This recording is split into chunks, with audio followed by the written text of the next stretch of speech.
पटना में कारोबारी गोपाल खेमका की हत्या के 36 घंटे से ज्यादा का वक्त बीत चुका है, लेकिन अब तक एक्शन के नाम पर सिर्फ तफ्तीश की जा रही है।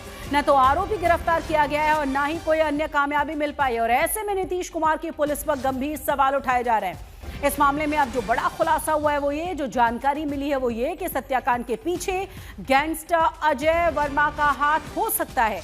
अजय वर्मा फिलहाल बेऊर जेल में बंद है और इसी को लेकर कल पुलिस ने बेऊर जेल में छापेमारी भी की और वहां गैंगस्टर से पूछताछ की गई। पुलिस को शक यह है कि जमीन के विवाद में इस हत्या को अंजाम दिया गया है।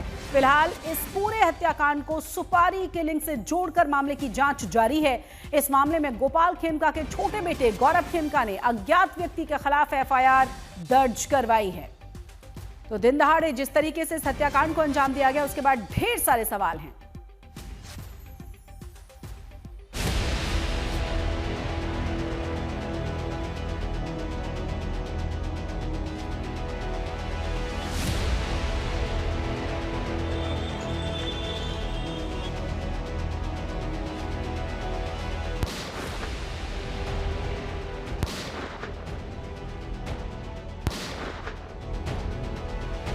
दो दिन पहले पटना के सबसे सेफ माने जाने इलाके में कारोबारी गोपाल खेमका की हत्या कर दी गई। 4 जुलाई की रात गोपाल खेमका अपने घर लौटे। गाड़ी घर के सामने रुकी। हेलमेट पहने आरोपी अकेले आया, कारोबारी को गोली मारी और अपनी स्कूटी से फरार हो गया। आखिर कहां गया वो कातिल? गोपाल खेमका की हत्या की साजिश किसकी है? क्या पिता पुत्र की हत्या का कोई कनेक्शन है? 6 साल पहले गोपाल खेमका के बेटे को अपराधियों ने मार डाला था। अब गोपाल खेमका को भी मार डाला गया। सुशासन राज में इस हत्याकांड को लेकर कानून व्यवस्था पर गंभीर सवाल उठे तो बिहार सरकार और पटना पुलिस एक्शन में आई। फटाफट एसआईटी का गठन कर दिया गया और सुराग तलाशने के लिए छापेमारी की। बेऊर जेल में छापे के दौरान पुलिस को वहां से 3 mobile phone, 1 SIM card, data cable और कागज पर लिखे कुछ फोन नंबर मिले हैं। लेकिन आरोपी का अब तक सुराग नहीं है। सवालों से घिरी पटना पुलिस कह रही है कि कई अहम सुराग मिले हैं। एसआईटी का गठन कर लिया गया है उसमें और सीनियर अधिकारियों के निर्देश में इसमें कार्रवाई चल रही है। इसमें जो हम लोग अभी इनपुट मिला है उसको संभाला जा रहा है उस पर, और जल्द ही इसको हम लोग इस पर पर्दाफाश करेंगे। बेऊर जेल में भी रेड चल रहा है उसमें और कुछ चीज़ें आई हैं, उसके अनुसंधान का विषय है, इसलिए अभी आप लोग साझा नहीं किया।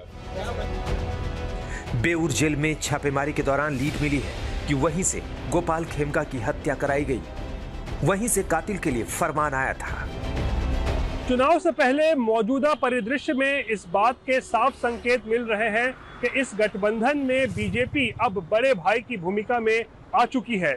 लेकिन दूसरी तरफ बीजेपी को जमीनी हकीकत का भी अंदाजा है और उसे पता है कि अगर नीतीश कुमार के चेहरे को आगे रखकर चुनाव नहीं लड़ा गया तो इसका खामियाजा एनडीए को भुगतना पड़ सकता है। और इसीलिए शायद आज ये कहना गलत नहीं होगा कि बिहार की राजनीति में नीतीश कुमार नाम का टाइगर अभी भी जिंदा है। सवाल है कि वो कौन है जिसने गोपाल खेमका की हत्या कराई? इस साजिश का मास्टरमाइंड कौन है? मुख्यमंत्री नीतीश कुमार ने निर्देश दिए हैं कि अपराध करने वाले कोई भी हो, उन्हें किसी भी कीमत पर बख्शा ना जाए। डिप्टी सीएम सम्राट चौधरी कह रहे हैं कि घर में घुसकर अपराधियों को मारेंगे। विपक्ष आरोप लगा रहा है कि अब अपराधियों का राज है। सवाल है कि पटना में गोपाल खेमका हत्याकांड हो या बिहार के अन्य हिस्सों में हो रही वारदातें, अपराधियों पर लगाम क्यों नहीं लग रहा? रोहित कुमार सिंह, पटना, आज तक। और इस खबर पर तमाम जानकारी के साथ हमारे संवाददाता रोहित जुड़ गए हैं। रोहित, क्या जानकारी अभी तक मिल पाई है? गुस्सा, रोष वो एक अपनी जगह, लेकिन जिस तरीके से कहा यह जा रहा है कि जेल के भीतर बैठकर साजिश को अंजाम दिया गया। देखिए शशि, अब तक जो पुलिस की जांच आगे बढ़ी है और अभी तक जो कुछ सबूत और कुछ लीड मिले हैं उसके आधार पर कल पुलिस ने पूरे दल बल के साथ पटना के बेऊर जेल में जो कल शाम में छापेमारी की। कई घंटों तक जो है वो छापेमारी चलती रही और उस दौरान पुलिस को कई सिम कार्ड, कई मोबाइल नंबर भी जो है कागज़ पर लिखे हुए मिले, कई मोबाइल फ़ोन भी मिले, वहाँ पर 3 मोबाइल फ़ोन। तो और जो जानकारी मिल रही है वो ये है कि अजय वर्मा नाम का एक गैंगस्टर भी इस वक्त जो जेल में बंद है, तो पुलिस को शक है कि कहीं इस पूरे हत्याकांड में उसका वो तो शामिल नहीं है या उसने सुपारी किलिंग नहीं करवाई है किसी के कहने पर।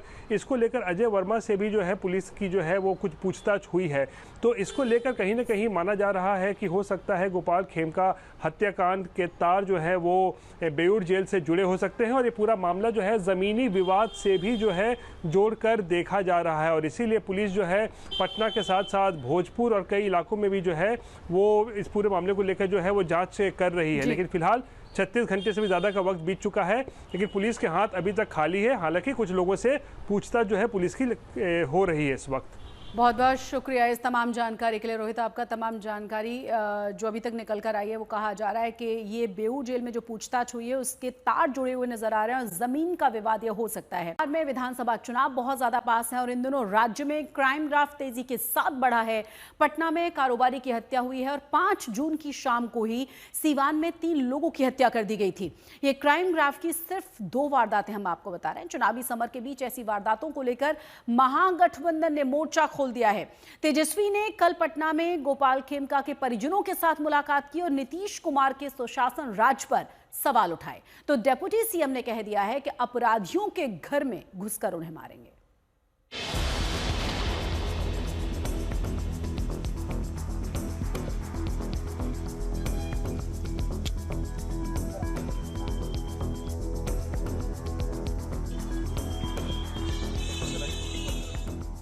गोपाल खेमका की हत्या से फिर सियासत सुलगी है। सवाल सुशासन पर है, सवाल बिहार पुलिस पर है, सवालों के घेरे में शासन प्रशासन दोनों है। विपक्ष पूछ रहा है कि अपराधी बिहार में इतने बेलगाम कैसे हो गए, कानून का इकबाल कैसे खत्म हुआ। बिहार के जिस क्राइम फाइल का हवाला देकर सवाल उठाए जा रहे हैं उसे देख लीजिए। 5 जुलाई को गया में एक युवक की गर्दन काटकर हत्या कर दी गई। 4 जुलाई को पटना में कारोबारी गोपाल खेमका का मर्डर हो गया। 4 जुलाई को ही सीवान में 3 लोगों को तलवार से मार डाला। 4 जुलाई को ही बेगूसराय में ज्वेलरी कारोबारी का शव मिला। 3 जुलाई को मधेपुरा में पति पत्नी का शव बरामद हुआ। विपक्ष पूछ रहा है कि बिहार में कहां है कानून का राज। एक दिन पहले ही नेता प्रतिपक्ष तेजस्वी यादव खेमका के परिजनों से मिले और मुलाकात के बाद नीतीश कुमार पर निशाना साधा। बिहार में ऐसा कोई दिन नहीं गोलियां न चल रही हो। नेता विरोधी दल के यहाँ गोलियां चलती है, मुख्यमंत्री आवास के बाहर गोलियां चलती है, डेवलपमेंट कमिश्नर के बाहर गोलियां चलती है, जज साहब के बाहर गोलियां चलती है, इनके मंत्री के घर के बाहर गोलियां चलती है, विशेषरिया भवन में के सामने रोड पे पीछे पीछे एडीजी लॉ एंड ऑर्डर और आगे आगे अपराधी गोली मारता हुआ जाता है। आज तक कोई भी अपराधी पकड़ा गया? मेरे घर के बाहर 4 गोलियां चली। क्या हुआ? क्या एक्शन लिया गया? किस पे जिम्मेदारियां तय की गई? आप समझ सकते हैं स्थिति बिहार की भयावह है। महागठबंधन इन दिनों लगातार नीतीश के नेतृत्व वाले एनडीए सरकार को घेर रहा है, तो एनडीए के सहयोगी भी सुशासन पर सवाल या निशान लगा रहे हैं।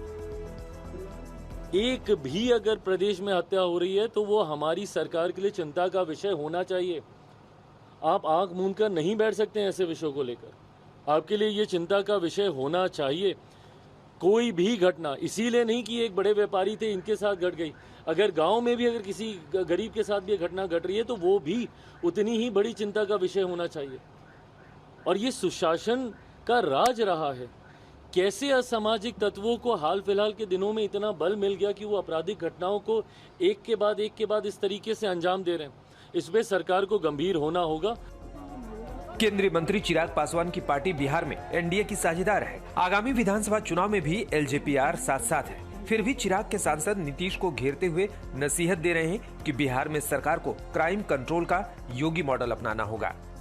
गोपाल खेमका जी की भी हत्या जिस तरीके से खुलेआम की गई, ये अपने आप में स्पष्ट करता है कि अपराधियों में प्रशासन का भय खत्म हो चुका है और बिहार में लॉ एंड ऑर्डर पूरी तरीके से ध्वस्त हो चुका है। लॉ एंड ऑर्डर यदि दुरुस्त करने की आपको कोई उदाहरण देखना है तो हमारे बगल में ही यूपी है, वहां देख लिया जाए लॉ एंड ऑर्डर किस तरीके से है।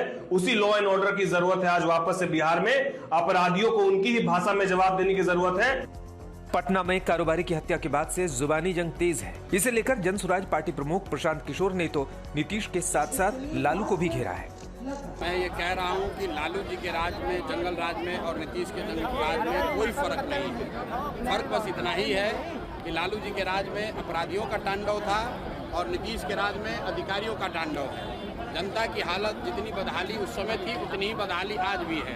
जिस तरह का भ्रष्टाचार, जिस तरह का लॉ एंड ऑर्डर का सिचुएशन पहले था, आप देख रहे हैं कि पटना में इतने बड़े व्यापारी को सरेआम लोग आकर गोली मारकर चले जाते हैं और कोई उस पर कोई कार्रवाई नहीं। कानून व्यवस्था पर उठे सवाल को लेकर नीतीश सरकार बैकफुट पर है, फिर भी सरकार भरोसा दे रही है कि अपराधी नहीं बचेंगे। सरकार पूरी गंभीरता के साथ अपराधियों को कार्रवाई ही नहीं, इसके समूल नष्ट करने के संकल्प को पूरा करेंगे। चाहे इनकाउंटर करना पड़े, बुलडोजर चलाना पड़े या इसकी संपत्ति जब्त करनी पड़े, ये सारे एक्शन और कार्रवाई शुरू होगी। सरकार आदरणीय मुख्यमंत्री जी ने स्पष्ट तौर पर कहा है कि जिन लोगों ने भी कानून हाथ में लिए हैं उसके कानून उसके घर में घुसकर उसको मारने का काम सरकार की पुलिस करेगी। साहब को छोड़ नहीं सकता, जो अपराधी है उसको छोड़ा नहीं जा सकता। बिहार के राज्यपाल आरिफ मोहम्मद खान भी शनिवार को खेमका के घर पहुंचे और परिजनों को भरोसा दिया कि नीतीश सरकार सख्त कार्रवाई से पीछे नहीं हटेगी। माननीय मुख्यमंत्री जी ने कई मीटिंगें पहले ही कर ली हैं और मुझे पूरा विश्वास है कि ऐसी कार्रवाई होगी कि बड़ी कठोर कार्रवाई होगी। कारोबारियों में डर हो गया है, लोग कह रहे हैं कि अब कारोबार वो हमें ऐसा करना पड़ेगा कि किसी के मन में कोई डर ना बाकी रहे। हत्या और अपराध पर जारी सियासत के बीच गोपाल खेमका के परिजनों को अब भी इंसाफ का इंतजार है। रोहित कुमार सिंह, पटना, आज तक। घटना में व्यवसायी गोपाल खेमका की सरेआम गोली मारकर हत्या को लेकर राहुल गांधी ने भी सवाल उठाए। उन्होंने आज कहा कि बिहार लूट, गोली और हत्या के साए में जी रहा है। अपराध यहां न्यू नॉर्मल बन चुका है और सरकार पूरी तरह से नाकाम।